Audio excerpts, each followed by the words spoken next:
খোকা খোকা খোকা কই গেলি রে বাবা, কই গেলি? আমাকে একা রেখে কই গেলি? তোকে ছাড়া আমার যে বড়ই কষ্ট হয়। খোকা কতদিন হলো তোর মুখখানা দেখি না। বাবা ওই যে যুদ্ধে গেলি আর তো ফিরে আসলি না। খোকা যাই সবার কাছে জিজ্ঞাসা করি, তুমি নাকি আমার খোকাকে দেখেছো? দেখোনি? তুমি আমার খোকাকে দেখেছো? দেখোনি?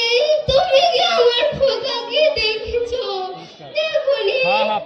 ওই রফিকের সাথে আমার খোকা গেছিল। যাই ওদের